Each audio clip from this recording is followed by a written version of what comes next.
السلام علیکم ورحمۃ اللہ وبرکاتہ۔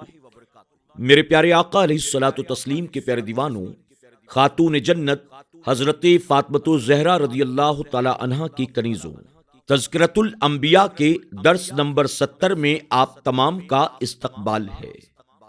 ہم سن رہے ہیں اللہ کے نبی سلیمان علیہ السلام کی زندگی کے واقعات۔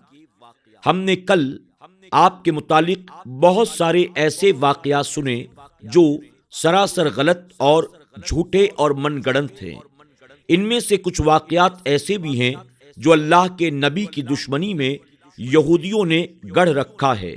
ہمارے بزرگوں نے، بالخصوص علامہ رازی رحمۃ اللہ تعالی علیہ نے اپنی تفسیر میں ان واقعات کا رد فرمایا اور اصل واقعات ہمارے سامنے پیش کرنے کی کوشش کی۔ اب آگے بڑھنے سے پہلے آئیے حضور اکرم صلی اللہ علیہ وسلم کی بارگاہ میں حسب معمول درود شریف کا نذرانہ پیش کر لیتے ہیں۔ الصلاۃ والسلام علیک یا رسول اللہ، الصلاۃ والسلام علیک یا حبیب اللہ، الصلاۃ والسلام علیک یا نبی اللہ وعلی آلک واصحابک یا نور اللہ صلی اللہ تعالی علیہ وسلم۔ میرے پیارے آقا علیہ الصلوۃ والتسلیم کے پیارے دیوانوں، خاتون جنت حضرت فاطمۃ الزہرا رضی اللہ تعالی عنہا کی کنیزوں، آپ تمام سے ادباً گزارش ہے آپ روزانہ پابندی کے ساتھ تذکرۃ الانبیاء کے درس کو سماعت کریں۔ یقیناً انبیاء علیہ السلام کی سوانح، ان کی سیرت، ان کی زندگی کے واقعات ہماری اور آپ کی دنیا اور آخرت کو سنوارنے کے لیے بہترین نمونہ ہے۔ ساتھ ہی ان حضرات سے گزارش ہے کہ جنہوں نے اب تک ہمارے SDI آڈیو چینل کو سبسکرائب نہیں کیا، ابھی سبسکرائب کر لیں اور آئندہ آنے والے تمام درس کی نوٹیفیکیشن کے لیے بیل آئیکن کو کلک کرنا ہرگز نہ بھولیں۔ سبحان اللہ، ماشاء اللہ کے ذریعے کمنٹ بھی کریں، لائک بھی کریں اور اپنے دوست احباب کے ساتھ اسے شیئر بھی ضرور کرتے رہیں۔ سلیمان علیہ السلام کی دعا۔ پھر وہ ہماری طرف متوجہ ہوئے عرض کی، اے میرے رب، مجھے معاف فرما دے اور عطا فرما مجھے ایسی حکومت جو کسی کو میسر نہ ہو میرے بعد، بے شک تو ہی بے اندازہ عطا کرنے والا ہے۔ پہلے مغفرت کے لیے التجا کی، اس کے بعد ملک اور حکومت بخشے جانے کا سوال کیا۔ ہر شخص کا سوال اپنے ظرف کے مطابق ہوا کرتا ہے، نیز جس سے سوال کر رہا ہے اس کی قدرت و اختیار اور جود و عطا کو بھی پیش نظر رکھنا چاہیے۔ یہاں مانگنے والے حضرت سلیمان علیہ السلام ہیں اور جس سے مانگ رہے ہیں وہ رب العالمین ہے، وہ اکرم الاکرمین ہے۔ اس سے بڑا صاحب قدرت اختیار بھی کوئی نہیں اور اس جیسا سخی اور کریم بھی کوئی نہیں۔ علامہ پانی پتی فرماتے ہیں کہ اس سے کوئی شخص یہ نہ سمجھے کہ حضرت سلیمان علیہ السلام کا مرتبہ حضور اکرم صلی اللہ علیہ وسلم سے بڑا ہے۔ حضور اکرم صلی اللہ علیہ وسلم نے اپنی مرضی سے نبی ملک یعنی بادشاہ نبی بننے کے بجائے نبی عبد بننا پسند کیا، یعنی حضور اکرم صلی اللہ علیہ وسلم کا حکم ہر جن و انس پر نافذ ہے۔ صاحب قصیدہ بردہ شریف فرماتے ہیں، حضور اکرم صلی اللہ علیہ وسلم جب درختوں کو اشارہ کرتے ہیں تو وہ سجدہ کرتے ہوئے قدموں کے بغیر اپنے تنے کے سہارے خدمت اقدس میں حاضر ہو جاتے ہیں، اور یہی حال خلفائے راشدین کا تھا، جنہوں نے خلافت اور فقیری دونوں کو جمع کیا اور تمام فضائل کے جامع بن گئے۔ نبی کریم صلی اللہ علیہ وسلم نے فرمایا، آج رات کو سرکش شیطان میری نماز کو فاسد کرنے کے لیے میرے قریب منڈلاتا رہا، بے شک اللہ تعالیٰ نے مجھے اس سے زیادہ قوت دے رکھی ہے۔ تحقیق میں نے ارادہ کیا کہ میں اسے مسجد کے ستونوں میں سے ایک ستون سے باندھ دوں تاکہ صبح تم تمام لوگ بھی اسے دیکھ سکو، لیکن مجھے اپنے بھائی سلیمان علیہ السلام کی دعا یاد آئی کہ آپ نے رب کے حضور عرض کیا تھا، اے میرے رب مجھے معاف فرما اور مجھے ایسی بادشاہی عطا فرما جو میرے بعد کسی کو حاصل نہ ہو۔ حضور اکرم صلی اللہ علیہ وسلم کا کتنا واضح اشارہ ہے کہ مجھے جنوں پر بھی حکومت حاصل ہے، لیکن میں اس کا اظہار نہیں کرتا کہ سلیمان علیہ السلام کا جنوں پر حکومت کرنا مشہور ہے۔ سلیمان علیہ السلام کے فیصلے، اور یاد کرو داؤد و سلیمان علیہ السلام کو جب وہ فیصلہ کر رہے تھے ایک کھیتی کے جھگڑے کا، جب رات کے وقت چھوٹ گئی اس میں ایک قوم کی بکریاں اور ہم ان کے فیصلے کا مشاہدہ کر رہے تھے۔ ایک آدمی کی بکریاں رات کے وقت چھوٹ گئیں، ان کے ساتھ کوئی آدمی نہ تھا، وہ دوسرے شخص کی کھیتی کھا گئیں۔ یہ مقدمہ حضرت داؤد علیہ السلام کے سامنے پیش ہوا۔ آپ علیہ السلام نے تجویز کیا کہ بکریاں کھیتی والے کو دے دو، چونکہ بکریوں کی قیمت کھیتی کے برابر تھی۔ حضرت سلیمان علیہ السلام نے جب یہ فیصلہ سنا تو آپ نے کہا کہ ایک صورت اس سے بہتر اور دونوں فریقوں کے لیے نفع مند ہو سکتی ہے۔ حضرت داؤد علیہ السلام نے فرمایا، اچھا تم بتاؤ کہ وہ کیا صورت ہو سکتی ہے؟ آپ علیہ السلام نے فرمایا کہ بکریاں کھیتی والے کو صرف اس لیے دی جائیں کہ وہ ان کے دودھ وغیرہ سے نفع حاصل کرتا رہے، اور بکریوں والے شخص کو کہا جائے کہ وہ اس شخص کے کھیت میں کام کرے اور محنت کر کے ضائع شدہ فصل کے برابر اور فصل کاشت کر کے تیار کرے۔ جب کھیتی اپنے حال پر آ جائے تو کھیتی والے کو اس کی کھیتی دے دی جائے اور بکریوں والے کو اس کی بکریاں دے دی جائیں۔ یہ فیصلہ حضرت داؤد علیہ السلام نے بھی پسند فرمایا۔ اس وقت حضرت سلیمان علیہ السلام کی عمر 11 سال کی تھی۔ یہ دونوں فیصلے اجتہادی تھے جو اس وقت کی شریعت کے مطابق تھے۔ حضرت مجاہد کا قول ہے کہ داؤد علیہ السلام کا فیصلہ قانون کے مطابق تھا اور سلیمان علیہ السلام کا فیصلہ ان دونوں کے درمیان صلح کرانے کی صورت میں تھا۔ ہماری شریعت میں اگر جانور خود سے چھوٹ جائیں، کسی کی کھیتی کو نقصان پہنچائیں، تو جانوروں کے مالک پر کوئی ضمان لازم نہیں۔ دو عورتوں کے جھگڑے میں فیصلہ۔ حضرت ابو ہریرہ رضی اللہ تعالی عنہ سے مروی ہے کہ نبی کریم صلی اللہ علیہ وسلم نے فرمایا، ایک وقت دو عورتیں تھیں، ان دونوں کے بچے ان کے ساتھ تھے۔ ایک بھیڑیا ایک بچے کو لے گیا۔ ایک عورت نے دوسری سے کہا، بھیڑیا تمہارا بچہ لے گیا ہے۔ دوسری کہنے لگی، تمہارے بچے کو لے گیا ہے۔ ان دونوں کے درمیان جھگڑے نے طول پکڑا تو وہ اپنا فیصلہ کرانے کے لیے حضرت داؤد علیہ السلام کے پاس آ گئیں۔ آپ نے بڑی کے حق میں فیصلہ کر دیا، یعنی ان عورتوں میں سے ایک عمر میں چھوٹی تھی، ایک بڑی۔ جب وہ دونوں فیصلے کے بعد نکلیں تو حضرت سلیمان بن داؤد علیہ السلام کے سامنے آئیں تو انہوں نے حضرت داؤد علیہ السلام کے فیصلے کی خبر دی تو آپ نے فرمایا، چھری لاؤ، میں اس کے 2 ٹکڑے کر کے تم دونوں کو تقسیم کر دوں۔ تو چھوٹی نے کہا، اللہ تعالیٰ آپ پر رحم فرمائے، ایسا نہ کریں، وہ اسی کا بیٹا ہے۔ تو آپ نے فیصلہ کیا چھوٹی کو بیٹا دے دیا جائے۔ وضاحت حدیث۔ حضرت داؤد علیہ السلام نے بڑی کے حق میں فیصلہ کیوں کیا تھا؟ آپ علیہ السلام نے بڑی کے حق میں فیصلہ اس لیے کیا تھا کہ یا تو بچے میں آپ نے بڑی سے کچھ مشابہت دیکھی تھی، یا تو ہو سکتا ہے کہ آپ کی شریعت میں بڑے کو مقدم رکھا جاتا ہو، یا یہ کہ بچے پر قبضہ بڑی کا تھا اور آپ کی شریعت میں جس کا قبضہ ہوتا تھا اس کے حق کو ترجیح دی جاتی تھی۔ حضرت سلیمان علیہ السلام نے چھوٹی کے حق میں فیصلہ کیوں کیا؟ اس لیے کہ آپ نے دیکھا کہ بچے کی محبت کسے زیادہ ہے۔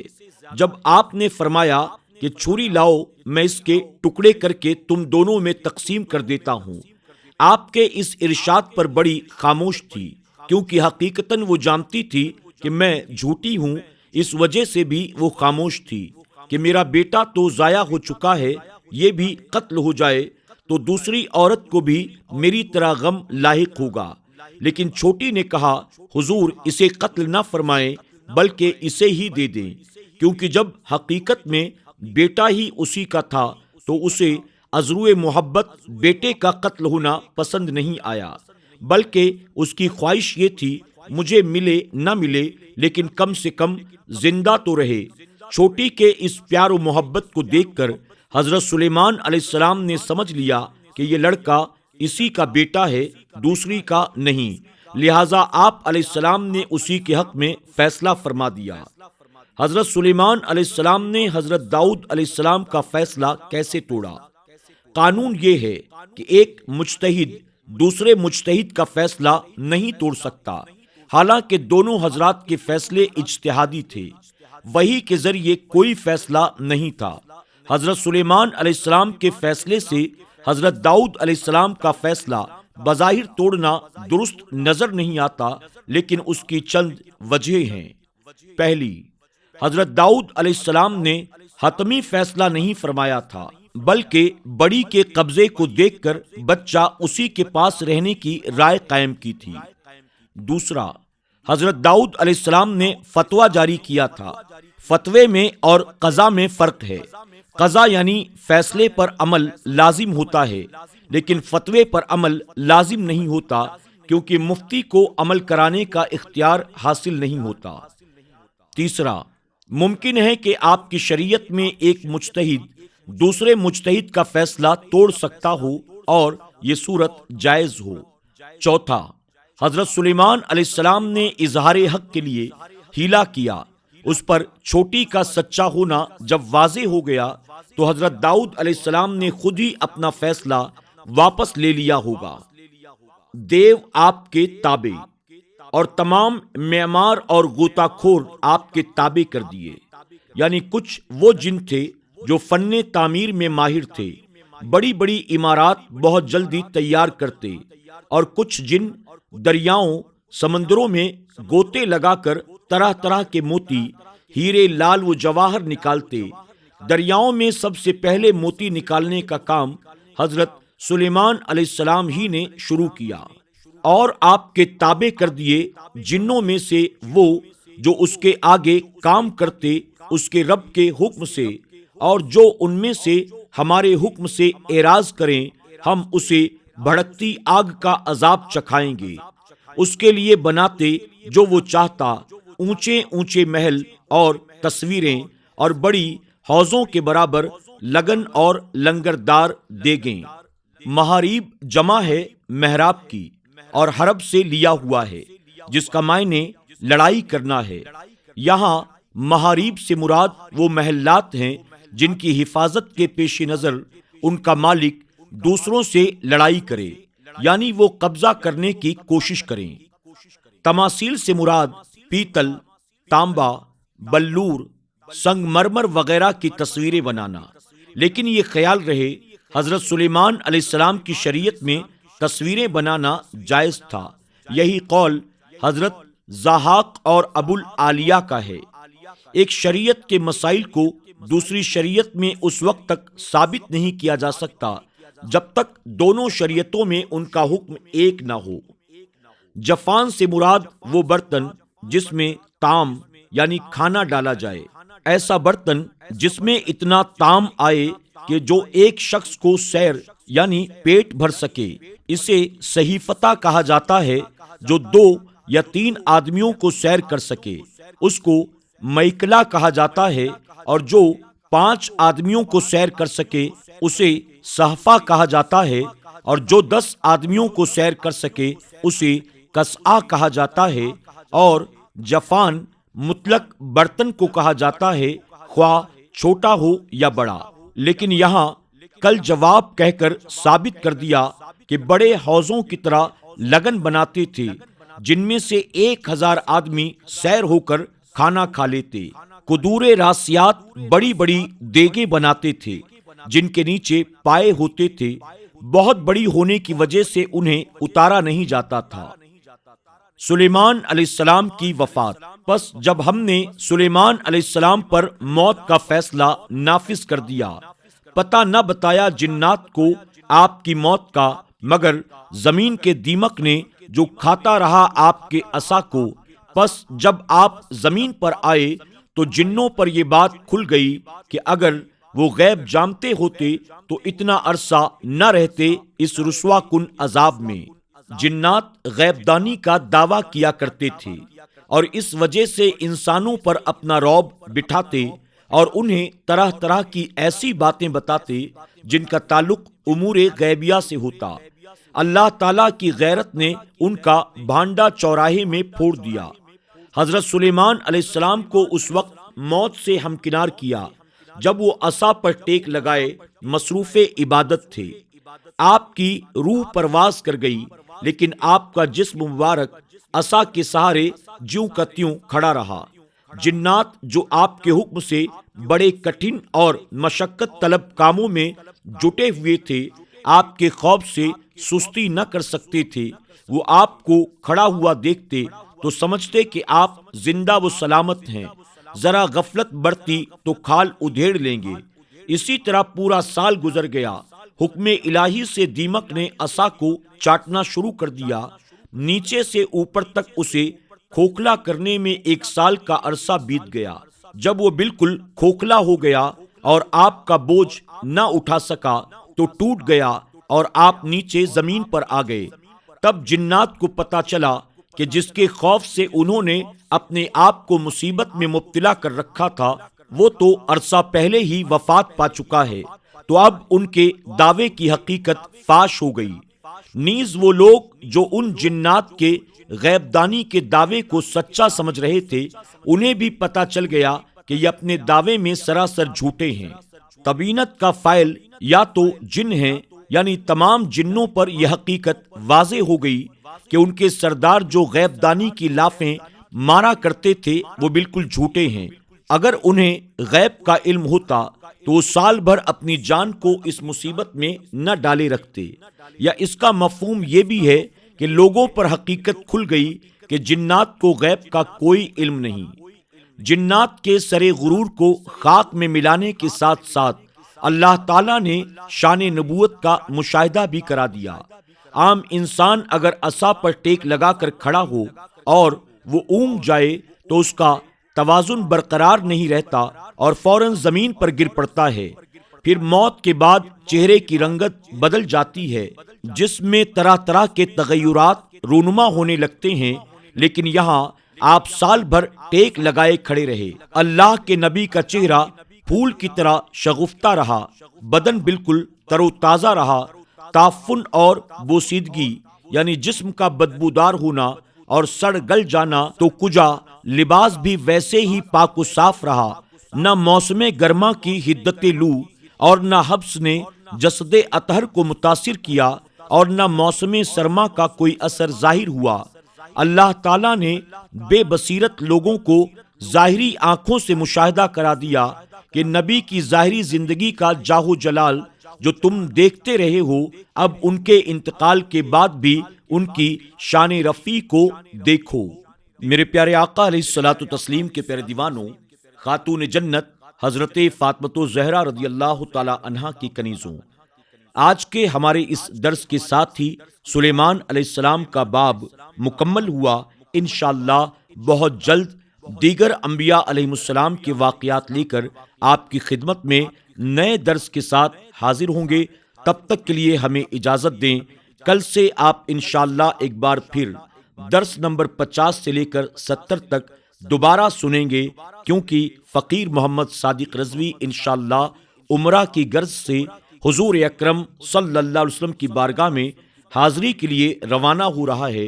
وہاں سے درس کا ریکارڈ کر کے روزانہ آپ کے لیے بھیج پانا شاید نیٹ ورک یا ٹیکنیکل ایشوز کی بنیاد ممکن نہ ہو سکے، اس لیے میں آپ تمام سے اجازت چاہوں گا، دعا کی درخواست بھی۔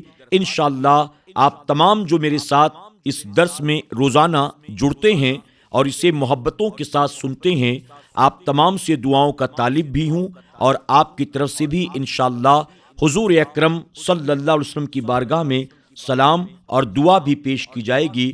تب تک کے لیے اجازت دیں، اپنا خیال رکھیں اور اپنی دعاؤں میں ہمیں ضرور یاد رکھیں۔ السلام علیکم ورحمۃ اللہ وبرکاتہ۔